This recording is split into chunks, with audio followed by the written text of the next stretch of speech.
I'm Lynn Packer with Operation Underground Railroad Video Report 19, an update about the yet-to-be-released Hollywood-style feature film Sound of Freedom. It's a propaganda movie that's been coming soon for several years, but with no release to theaters yet in sight. The report is about how QAnon patriots took over promoting the movie, how financial fraud could be involved, and an accusation that the movie's producer, who is also an OUR ambassador to Mexico, engaged in child sex abuse. Previewing this report, the movie, after several announced release dates came and went, may never make it into theaters. Attempts to distribute the film theatrically were taken over by the far-right extremist patriot movement, that is, by QAnon conspiracy theorists. The film's producer and one of its stars, Eduardo Verástegui, is accused of fraud and child sex abuse. The film stars Jim Caviezel, who played Jesus in Mel Gibson's 2004 blockbuster, The Passion of the Christ, one of the highest-grossing Christian films of all time.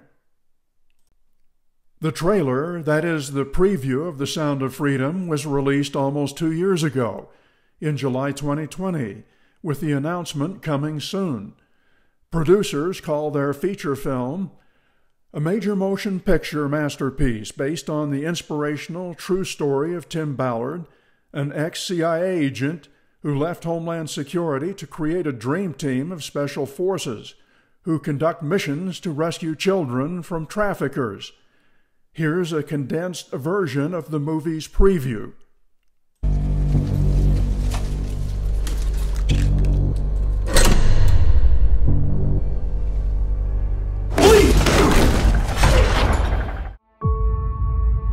All these see are those kids' faces. It is the fastest growing international crime network that the world has ever seen. Over 2 million children a year are being sucked into the deepest recesses of hell. If we do nothing, someday it's gonna reach the likes of you. What if this was your daughter? Wherever I go, I find my way home. The Sound of Freedom trailer on YouTube has had more than 1 million views. The preview by itself stirs passionate responses. I'm already crying just from the trailer. Holy moly, I was bawling during the trailer. Jim Caviezel is a man of God, an inspiration for all people. Tim Ballard is an American hero. Praise the Lord that we still have actors like Jim Caviezel who are not afraid to show the world the truth. Hollywood isn't allowing this to be released. Please, producers, release it independently. Right before filming began in the summer of 2018, Caviezel and Ballard explained how the project came about. We were approached several years ago by a production company that wanted to do a feature film that tells the story of our child rescue mission. That company was Florida-registered, Los Angeles-based Santa Fe Films Incorporated. The company appears to have been defunct by the time it acquired rights to make Sound of Freedom. Santa Fe's CEO was Mexican rock music and movie star Eduardo Verástegui, who also acts in the film and was OUR's ambassador to Mexico. Besides being what Tim Ballard calls a hunk of an actor who women swoon around, Verástegui is a single Catholic who took an oath of celibacy, a conservative political activist who was an advisor to former President Donald Trump, was supporter of Trump's expanded wall between Mexico and the United States, opposed California's Prop 8 ban on gay marriage, is staunch anti-abortion, and spoke at a CPAC event condemning pedophiles. Verástegui played beefcake roles in B-movies like Chasing Poppy, That film, which bombed at the box office, co-starred Sofia Vergara, who went on to achieve success in the TV series Modern Family. What kind of a man am I? Oh, wow. I'm just a man. I've always loved women. 20th Century Fox presents Tracing Poppy, the story of three women This can't be happening. with nothing in common. Except the man they fell in love with. The tabloid press reported Verostegui is saving sex for marriage, a vow he claims is ongoing. But in 2010, a Spanish-language paper claimed he had dated pop singer Ricky Martin before Martin came out as gay. Verostegui denied the claim, saying, "Rumors will always persist, whatever you do. For 8 years, I have promoted the message of chastity, purity, faith, and hope to the world." But speculation continued that he and Martin had had an affair. Verostegui used his media power to get a meeting with the Pope and use it to promote the sound of freedom and advocate against child sex trafficking. As a result, Pope Francis blessed the movie. Actor Jim Caviezel, also Catholic, met Pope John Paul II in 2015. Caviezel said he attended Mass every day during the filming of Sound of Freedom. Verostegui had been praying the Rosary for the world, one of his intentions being for the end of the crime of kidnapping and child abuse. Many of the main movie participants are seen here together being awarded honorary doctorate degrees in Mexico. Verostegui, Sean Reyes, Paul Hutchinson, Tim Ballard, of course Jim Caviezel plays Ballard, and Jaime Hernandez, Verostegui's brother-in-law and co-producer. He was working to find a distributor. In 2016, Verostegui appeared in Utah to support Reyes's re-election and backed Donald Trump's 2016 campaign. There are lots of Trump-shared connections. Tim Ballard served on Trump's anti-child sex trafficking commission. Utah Attorney General Sean Reyes campaigned for Trump and participated in his Stop the Steal effort. Trump appointed Verostegui to a commission as the Mexican actor praised Trump as the greatest pro-life president. TV commentator Glenn Beck, who now backs a Trump for president in 2024, funded, founded, and kickstarted OUR's movie-making ventures. In a way, Beck fathered the Sound of Freedom film.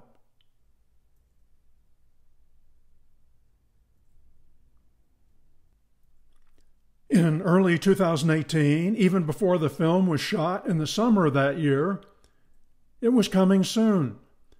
And in late summer 2018, the producers said it would be soon in theaters. It's the most asked question. When is this expected to be released? Anyone know? Where can I watch Sound of Freedom 2020? Is Sound of Freedom available? Been waiting so long for this movie to come out. Continuing false alarms and promises. Now, finally, we've got the release date of the movie. The Sound of Freedom is set to release on January 1st, 2022. The film will be released in the halls, but it will be available on some streaming websites after some time. Just premiered in Mexico on May 18th. Now, finally, we have got the release date of the movie. The Sound of Freedom is set to release on August 1st, 2022. The film will be released in the halls, but it will be available on some streaming websites. There's no sign the movie will premiere in theaters August 1st. Or ever. May have something to do with money. Fundraising began as early as 2016. At first, money was needed to cover pre-production costs, securing rights, writing a script, exploring how to raise more money for production. This part of my report is about the possibility of fraud in connection with funding. and about the QAnon patriot movement factor in failed attempts to finance distribution.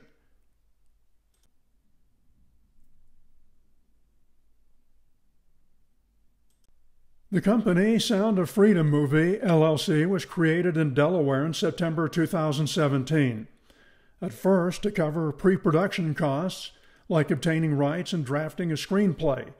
Paul Hutchinson says he invested $200,000. Tim Ballard apparently had shares, along with partners on the production company side, including Eduardo Verostegui. Hutchinson had disagreed with the selection of Verosteguy's fledgling Santa Fe Films because it didn't have a distribution arm like the big players, such as Sony and Disney. Santa Fe Films announced a trio of financial backers: Tata 2, AMBI Media, Santa Fe Films, to finance The Sound of Freedom. The Hollywood Reporter published a story on Santa Fe Films' new, unusual method of financing the film. Tata 2, a social entertainment platform that uses blockchain technology to reward its audience, has teamed with AMBI Media Group and Santa Fe Films to finance The Sound of Freedom. Tata 2 pays what it calls TTU tokens to those who watch movies, play games, and listen to music, and the TTU tokens can be traded for cash. The same blockchain technology used by Tata 2 is used by cryptocurrencies like Bitcoin. Tata 2 was described at the time as a blockchain-based video-on-demand platform to compete with Netflix and YouTube. Content providers, producers, and viewers earn tokens for their engagement on the platform. The token will also be used in the financing and production of movies. Movie producer Eduardo Verostegui promoted cryptocurrency fundraising using social media as one method. While cryptocurrency investments have gained in popularity and some investors have made huge profits, they were very high risk and awash with fraud. Even conventionally funded movies are high risk. Financing The Sound of Freedom with digital currency was mind-bogglingly perilous. It left initial movie funding exposed to loss through inexperience, incompetence, maybe even fraud. Santa Fe Films' cryptocurrency funding flopped. It failed badly within months as shooting then editing began in 2018 into 2019. There were reports in the financial press at the time, such as this analysis. Without clear regulations or methods of evaluating the merit of a project, a company can raise millions and engage in unscrupulous activity without repercussion. There is alarming evidence to suggest this has already happened. For example, out of the 5 biggest ICOs by funds raised, 3 acted with negligence and defrauded investors. Tata 2, Dragon, and HDAC raised millions of dollars of investor funds, and all 3 wasted these investments on ill-conceived plans. Another warning: in July 2019, Tata 2 has been suspected of a scam broker. We don't recommend to trade with them. And if you're trading with Tata 2, contact them immediately and try to get your fund out. CoinDesk did a story. It reported a wannabe Netflix, and that's referring to Tata 2, raised $575 million on Ethereum, then ditched crypto. It reported from yachting with Selena Gomez to doling out Tata 2 tokens to movie stars, one producer's road to Hollywood was paved with ICO excess. And here ICO refers to initial coin offerings, which Investopedia warned are highly risky even under the best of circumstances and have a high potential for scams. After several months of cryptocurrency fundraising, how much money was lost? Santa Fe Films and AMBI Media Group did not disclose. Sound of Freedom was, in fact, produced, costing millions. So where did the money come from? perhaps from the film's billionaire executive producers. The Hollywood Reporter story listed them: motivational speaker Tony Robbins, John Paul DeJoria, founder of Paul Mitchell Hair Products and Patron Tequila, Apple Education VP John Couch, Patrick Slim, son of Carlos Slim, one of the world's richest men, and Sean Wolfington was in auto technology. So by mid-2019, The Sound of Freedom was somehow funded and completed, but there was no distributor, no money for distribution in place.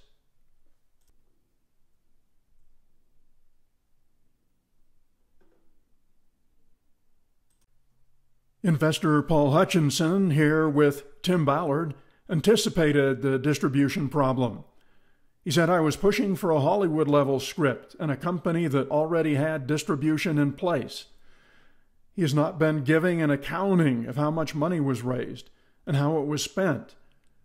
One reason, maybe they don't want to disclose how much money Ballard was paid, perhaps in consulting fees. Although Hutchinson thinks the movie was well shot and edited, he's not pleased it ended up promoting Ballard's ego and not sufficiently focused on eradicating child sex trafficking." One expert wrote, "One of the biggest problems with traditional film production methods is that so much focus is placed on securing funds for creating projects that the funds needed for distribution aren't pursued until the film has already begun filming. This lack of preparation is a large part of why only 4 to 6% of films produced each year end up in domestic theaters." The assignment fell to co-producer and Eduardo Verástegui brother-in-law, Jaime Hernandez. Hernandez, like his brother-in-law, moved to Los Angeles from Mexico to pursue movie making. He got around, as his social media postings show. He's with Jim Caviezel, Mel Gibson, at the White House with Donald Trump, with Tony Robbins, and with his wife, Daniela. Hernandez pitched his movie on social media. In 2018, he said it would be soon in theaters. In 2019, Gloria Estefan attended one of his screenings. In 2020, the film was still coming soon. Same with last year. In the meantime, Hernandez and Santa Fe Films contracted with a very highly regarded marketing expert, Dennis Rice, who once headed distribution for Disney. He was to arrange financing and distribute the movie to theaters. The deal apparently required Rice to put together a $20 million package by a set deadline, or lose the rights. Fan suspicion grew as release dates continued coming and going. Here are two among dozens of inquiries and comments. "When is this coming out? Can't believe it's been almost 2 years.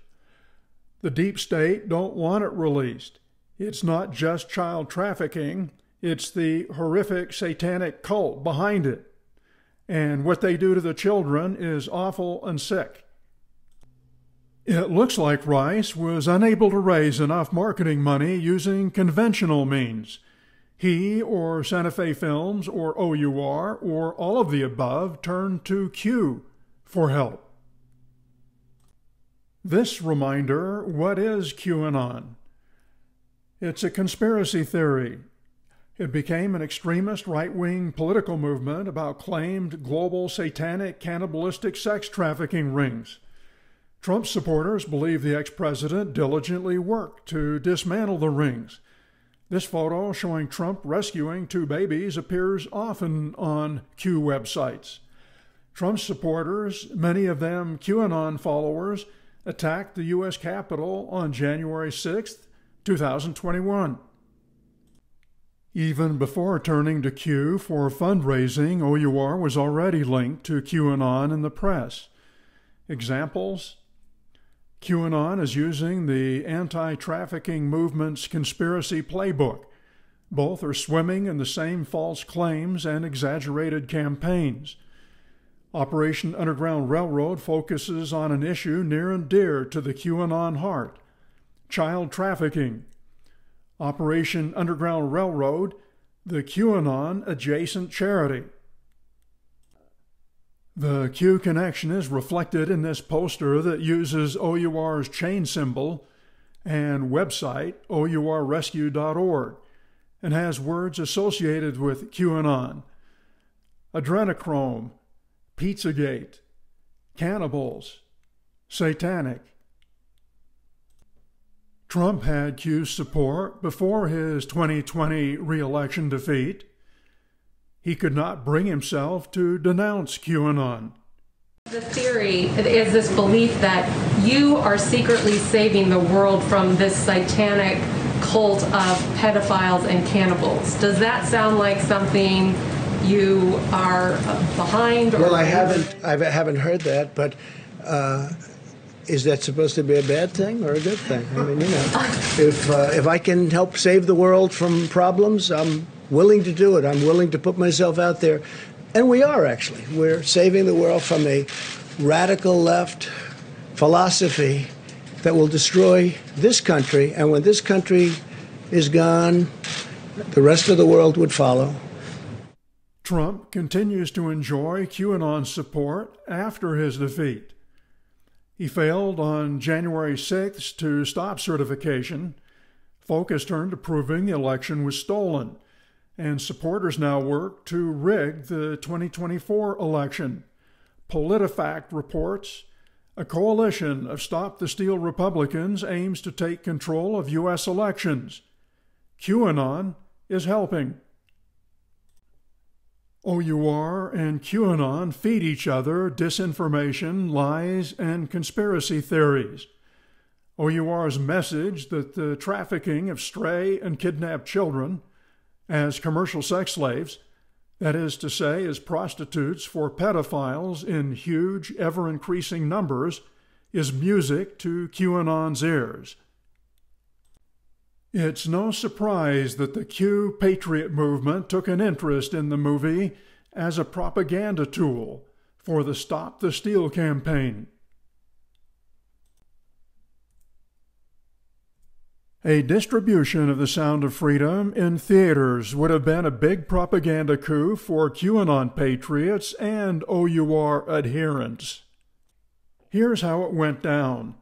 It began in Las Vegas in late February last year at Trump's Stop the Steal strategy meetings, sort of networking events on how to return Trump to the White House, organized by one of Donald Trump's main operatives, Wayne Willett, also known as 107. He invited Jim Caviezel to show the Sound of Freedom movie. Afterwards, one online comment said, "It has not been released yet. A special premiere was shown in Vegas a couple weeks ago. There are issues finding a distributor." Willett, under his pseudonym 107, had become an online sensation doing incognito interviews with various Patriot Movement bloggers. Instead of showing his face, his webcam would only video his boots, like this shot, where you see his boots and posters for a book he wrote and for the Sound of Freedom. He became known as the man behind the boots. Among his beliefs, the pandemic is fake. Experimental, gruesome vaccines are unsafe and ineffective. Trump is in exile, but remains commander-in-chief over the military. The U.S. caused the war between Ukraine and Russia. QAnon pedophile conspiracies. Here's a clip from one of his interviews as he explains why money is needed to distribute The Sound of Freedom. Part of the issue with the marketing on the movie, because you can't do it for nothing. It costs money to do this stuff. People invested to make this movie, and they need to have that return, so they have money to do the next one. To do it, it costs tens and tens of millions of dollars to do something like this. Certain people have a calling to handle the finance stuff. They're doing another movie to follow on this one that's even more important. way more important. I think that's the awakening. You know, people use the term the Great Awakening. I think that's the awakening that's going to come, and I think that this movie is going to usher that in, something that people wouldn't normally talk about at a dinner or at maybe a Sunday school class or some of these places. They're not going to talk about the darkest things that could happen, but it's time that they did, and this movie is going to set the table for those conversations to take place. It's true. This past year, the movie accompanied the For God and Country Patriot Double Down tour across the United States. Jim Caviezel appeared at some of them to pitch the film. Some typical comments. 107 hosted a huge premiere showing of this movie in Vegas this weekend for a lot of the leaders in the truther and patriot movements. It should be available to the general public any day now. QAnon booster 107 has relationships with Roseanne Barr and Jim Caviezel to raise money to promote Sound of Freedom. Eric Trump was a guest at a couple Patriot Tour events, one time calling his father on a cell phone to the audience's delight. Another time accepting a painting on behalf of his father, a painting with the letter Q floating in the sky above Trump. In April last year, both Jim Caviezel and Tim Ballard appeared via video at a Health and Freedom conference in Oklahoma to promote their movie. They showed a preview. Then Caviezel referenced child sex trafficking in a QAnon context, including the conspiracy theory that a secret cabal of Donald Trump opponents and Hollywood elites torture children and extract a chemical adrenochrome from their bodies, which they then use as a recreational drug. Oh, there he is, folks. Let's hear it for Jim Caviezel. All right, ladies and gentlemen, come on now. Let's really hear it for him. Jim Caviezel, everybody. Come on now. Jim, Tim, you're playing the role of Tim Ballard, and Tim is actually continuing to save kids. I mean, you're making a movie about it, but this is what he does. He was supposed to be in the room with me in right here or in Tulsa, but he's down there saving children as we speak, because they're pulling kids out of the darkest recesses of hell right now, in dumbs and all kinds of places. The adrenochroming of children. You said a word a minute ago, and I want to clarify what that word was, because you said a word. And I want to make sure that you said adrenochrome. Essentially, you have adrenaline in your body. I'll just simplify it. And when you are scared, you produce adrenaline. If you're an athlete, you get in the fourth quarter, you have adrenaline that comes out of you. If a child knows he's going to die, his body will secrete this adrenaline. And they have a lot of terms that they use that he takes me through. But it's the worst horror I've ever seen, is screaming alone, even if I never, ever saw it. They're giving you a standing ovation right here in Tulsa, Oklahoma.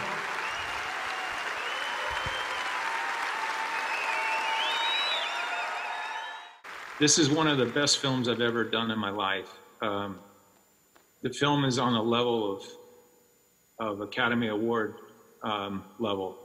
Whether it ever gets seen in this industry, it's really up to your prayers and your word of mouth. Tim recorded a video just for the folks here in Tulsa that he wanted to play for us there. I thought that was very thoughtful of him. So, Devin, you have that? Hey, everybody. Tim Ballard here, founder of Operation Underground Railroad. I'm so sorry I can't be with you at your Health and Freedom conference. I'm actually here doing an operation overseas. Super excited that you get to see the trailer of the film Sound of Freedom. I hope you enjoyed that trailer. I am so thrilled that my good friend Jim Caviezel is playing me in that movie. This movie is really important. It's an opportunity for the world to understand what is happening. That there are millions of children who are forced into the commercial sex trade, millions of children being bought and sold. And I'm grateful that you may be part of this, that you might help us get this film, The Sound of Freedom, out to the world, because it will save the lives of children. Thank you guys so much. Again, sorry I can't be with you, but I'll be with you next time. Thanks a lot. Trump attorney Lynn Wood spoke at the same conference. Lynn Wood repeatedly drew a Q symbol with his finger at a conference, Newsweek reported. Study the statistics about child sex trafficking and the number of children that are missing every year in this country and the world. Do your research. Study up about adrenochrome. Educate yourself. Draw your own conclusions, not mine, not Q's, whoever Q is.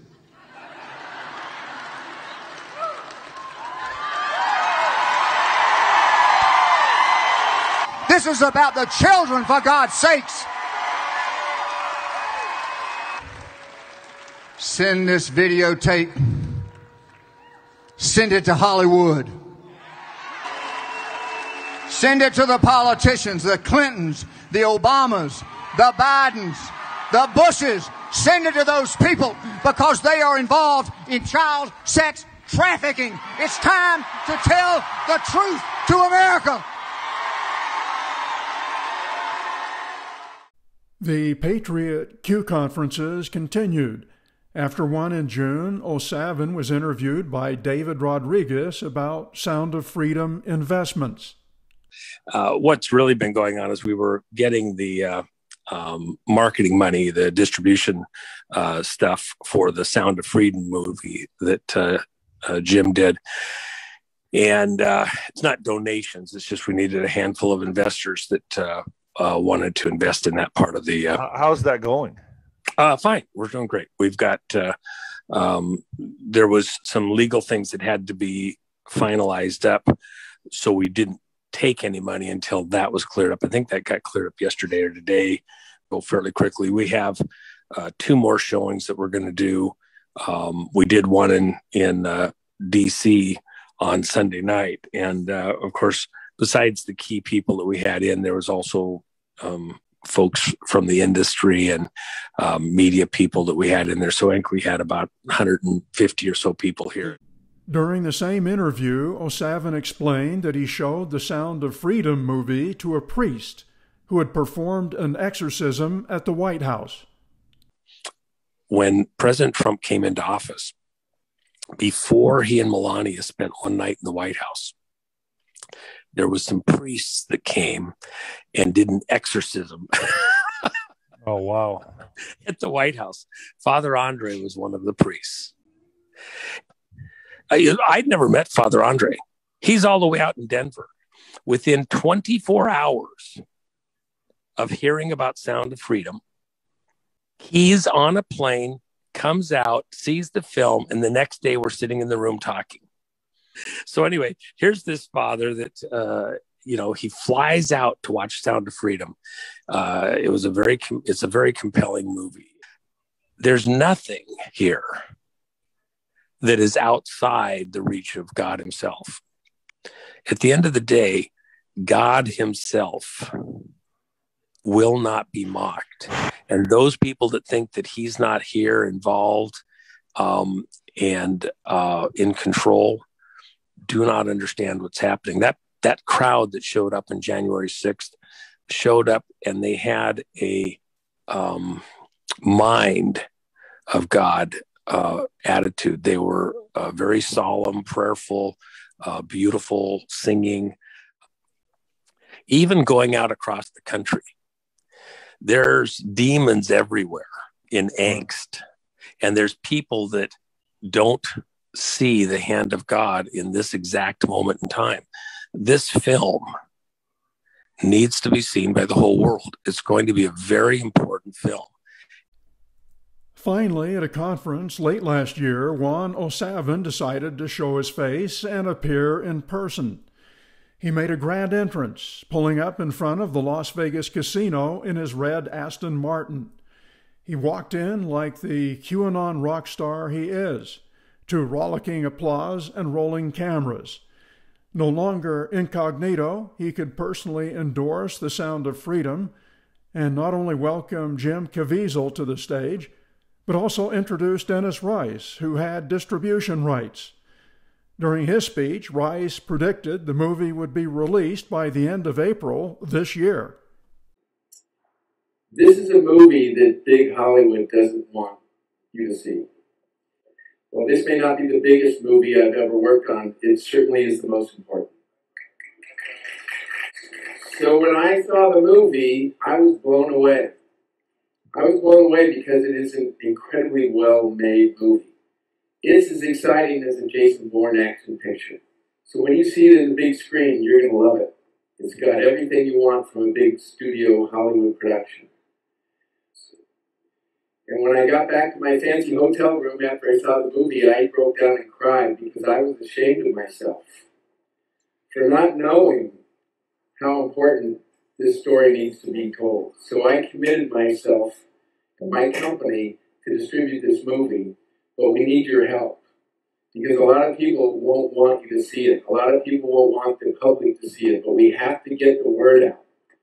We're probably going to release it sometime in the first quarter of 2022. The Daily Beast reported on the conference and used this Savin graphic with its story, which also quoted Rice. Dennis Rice, whose firm owns the American distribution rights to Sound of Freedom, insists Savin isn't raising cash for the film. There isn't any formal affiliation with any political group, Rice mentioned. There isn't any formal affiliation with Juan O. Savin. But when they wish to assist Sound of Freedom, I'm all for it. Not long after Rice's late October Las Vegas plea for money, it appears he failed to secure sufficient investments to meet the terms of his contract and lost the rights to distribute the film to theaters. The dashed distribution hopes may have prompted Ballard to post a statement. You guys, I want to answer a question that we often get, especially recently, about The Sound of Freedom, the feature film starring Jim Caviezel, Amir Servino, and Bill Camp, and some amazing other people, about when it's going to come out. First of all, I just want to give a huge shout out to the producer, Eduardo Verastegui, Santa Fe Films, Alejandro Monteverde, the director. Amazing team. It's an amazing film. It is done.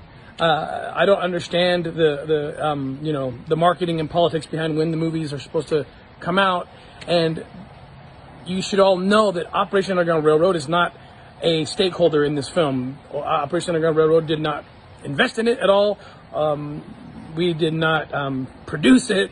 We are simply the subjects of it. So we are kind of waiting, as you are waiting, to see when it will come out. I believe it's this year, but the timing has to be right.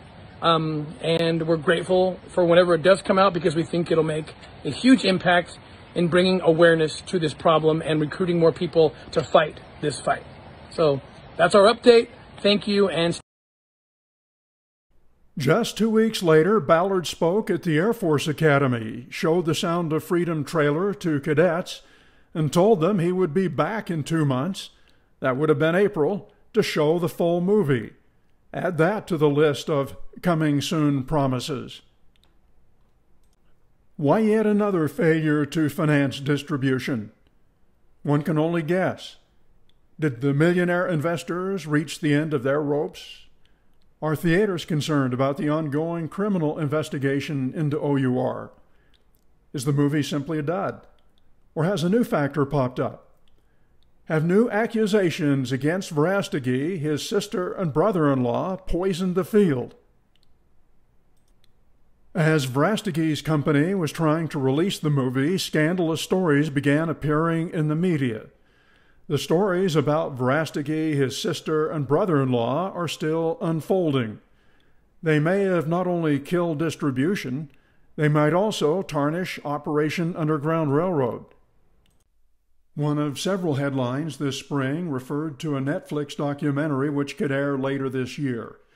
The story under the headline said, "Apostle of Virginity, Enemy of Women Who Have Abortions, Anti-Vaccines, an apostle of the most fundamentalist Christianity, Eduardo Verastegui, would be a fraud and would be scamming his followers. He asks his victims for $500,000. They have not seen their money return. Everything is documented by witnesses who've been affected. Another publication wrote, journalist Javier Suriani told us that he carried out an investigation that would show that the actor and his relatives collected donations to carry out altruistic work, but allegedly kept those resources to live in luxury. Eduardo began asking people for money, supposedly to invest in his movies. They had an app, Tata 2, with which they looked for investors. The accusation that Verástegui engaged in child sex abuse was made by the co-host of the Spanish-language entertainment news show, translated, Gossip No Like. Javier Suriani and Elisa Berrystein claim they have a witness who attended what they describe as orgies, where apparently more than one perpetrator and more than one underage boy was involved. Suriani said Verástegui was there and not only saw what was going on, but participated as well. During the broadcast, Suriani played a recording of a live interview he conducted the year before with an unnamed source whose face was blurred. Roughly translated, he asked, was there sexual interaction with Eduardo Verástegui? The witness described a sexual act. Suriani asked, at the time you were with Eduardo Verástegui? Yes. Would you say that Verástegui is having orgies with Catholic boys? Yes. Suriani was aware Verástegui produced The Sound of Freedom. He showed the film's poster on the screen and said, roughly paraphrased, you should not make a movie about trafficking if you witness the sexual abuse of minors. The webcasters allege Verásteguy's friend Antonio Berumen also participated in the child sex orgies.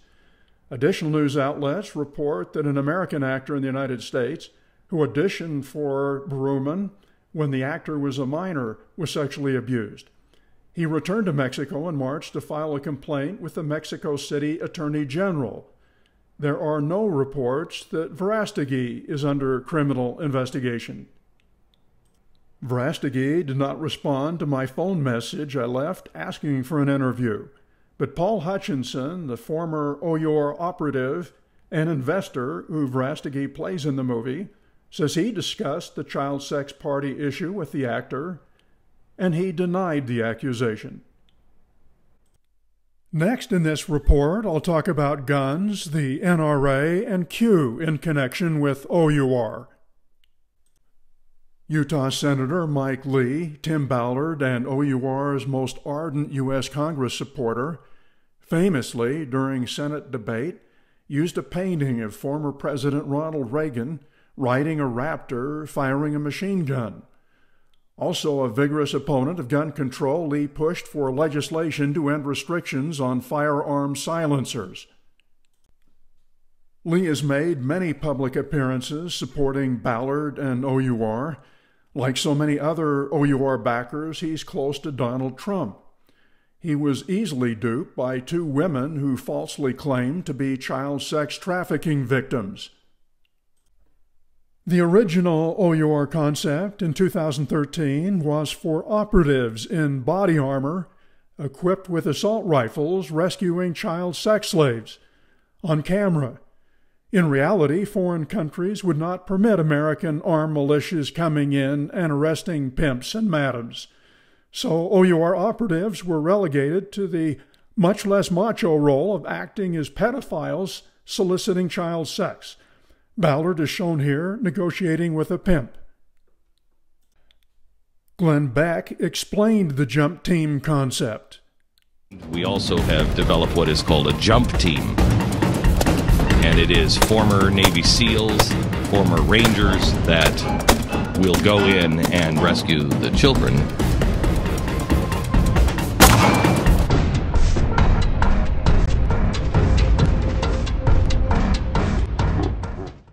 Photographers were on hand to video Jim Caviezel shooting an assault rifle while he prepared to star in The Sound of Freedom. The training occurred even though OUR operatives are not armed during their so-called child sex slave rescues.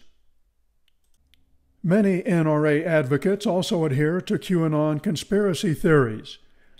In 2020, Media Matters reported, NRA just endorsed 2 high-profile congressional candidates who support QAnon. But that's not the pro-gun group's first experience with this dangerous conspiracy theory. 5 NRA board members have also promoted QAnon on social media.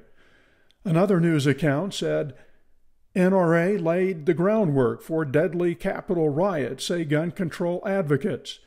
Militia groups, QAnon, Capitol rioters, and anti-lockdown protesters are all linked by toxic NRA ideology. OUR advocate Sean Reyes, who was also an operative and former board member, campaigns as a pro-NRA candidate. He not only totes a gun in his ads, but he also carries a concealed weapon. In 2016, a Deseret News article revealed that Reyes keeps a machine gun in the corner of his Capitol building office. A real machine gun whose bullets are tucked away in an office safe, the article said. We've made this a secure place, but if we ever had to protect ourselves and if the Hawaiian and Filipino weapons aren't sufficient, then I've got real firepower, Reyes said. He's laughing, but he's serious, the reporter observed.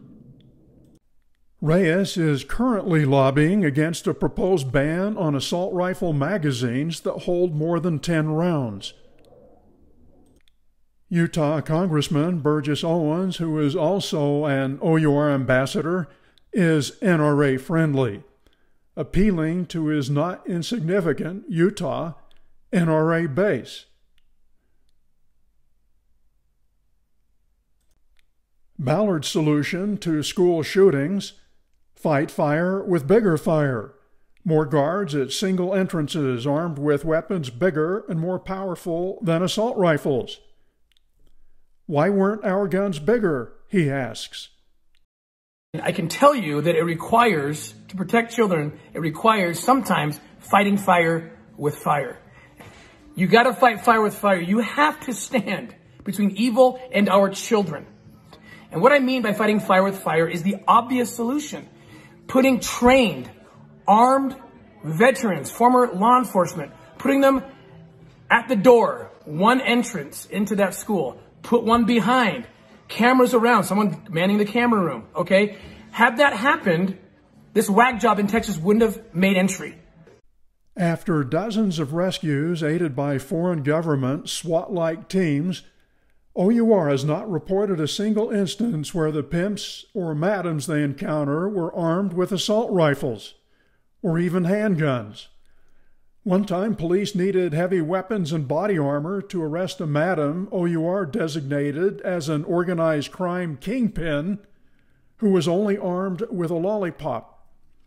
It would seem that massage parlors and bars with call girls rarely employ armed guards. There's another movie, one OUR completed but has yet to release to theaters, that I'll mention in this report: Operation Triple Take. Here's a condensed version of its trailer. This operation is going to rock Colombia, and once that shakes, we're going to scare any other trafficker. We've got to tie them all up.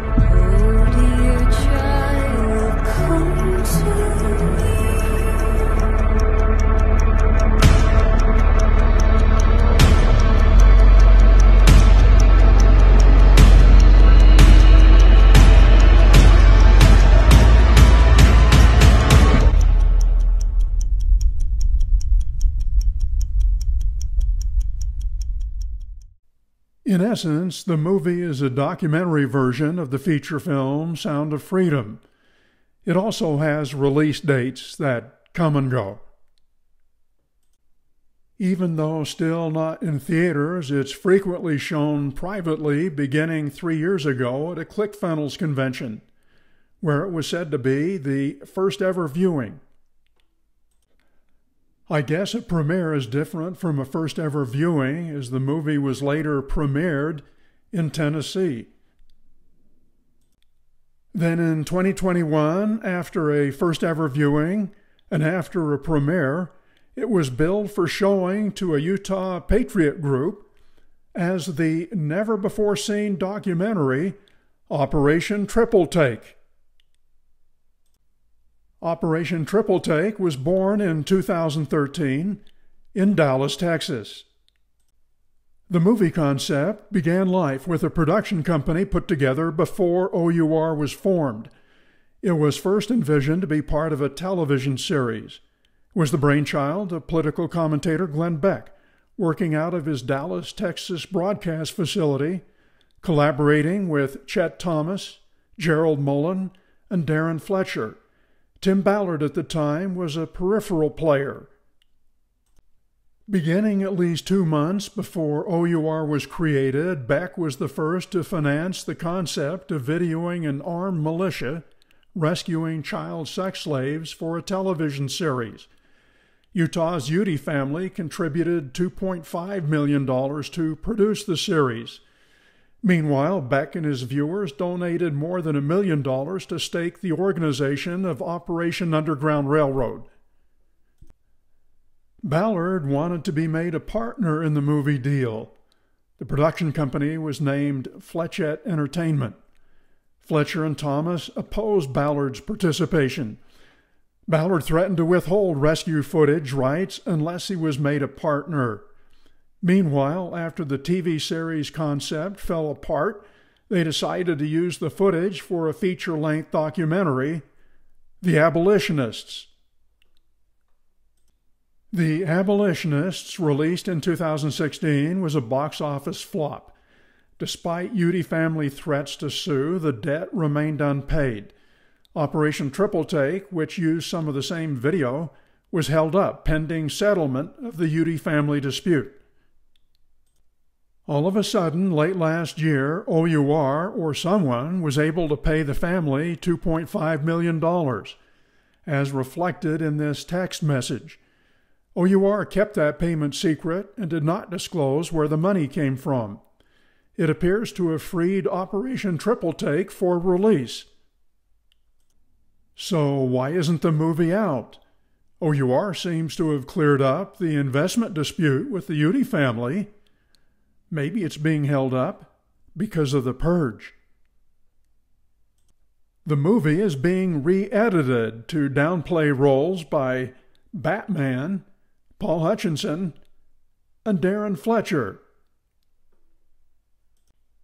I was able to access a private confidential website where movie revisions for Operation Triple Take were being discussed. It's where OUR insiders suggested how to re-edit certain scenes, either by deleting them or blurring faces. For example, this note from Global Operations Director Matt Osborne to movie director Nick Nanton. Nick and team, just an incredible documentary, and we're grateful that you have chosen to put your talents towards supporting our worthy cause.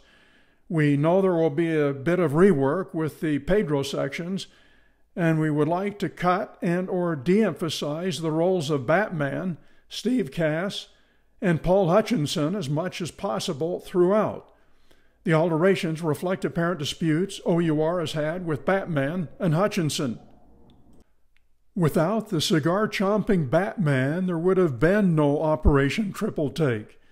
Besides Ballard already taking most of the credit, the movie's being revised to push Batman even further into the background, so a shot of his rehab center has to go. For a variety of reasons, we can no longer feature or promote the aftercare work of Steve Cass. Another of dozens of revisions, the original movie painted the Colombian justice system as being inept. That needs to go. Cut this part about Colombian justice not working. Paul Hutchinson had already been blurred and de-emphasized. OUR wanted to cut him out completely, which was not possible given his prominent role as a decoy sex tourist. Matt Osborne wrote, "We need to do all we can to eliminate Paul Hutchinson from this documentary. If we can cut him out of most scenes, great. If not, we need to blur his face more, disguise his voice. I'll provide suggestions of where to cut throughout the film."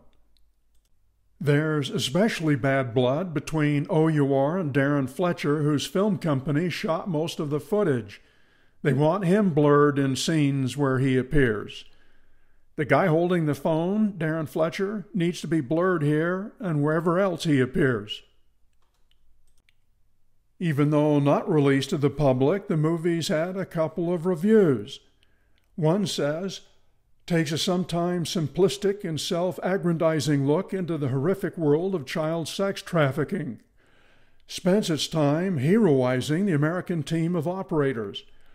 The OUR operatives seem to have stunningly little awareness for how much they come out looking like white saviors. Significant screen time is spent on the experiences of the OUR leaders, while almost none is given to the survivors. This documentary comes off either as a propaganda tool for OUR or a not well thought out documentary that leaves a lot of unanswered questions. Even though not yet available to the public, Operation Triple Take won a regional Emmy Award in 2019 as Best Television Documentary. I don't know if it ever aired on television to qualify for a nomination, but if the Emmys had a category for Best Propaganda Film, it could easily win that one too. That's the end. Thanks for watching.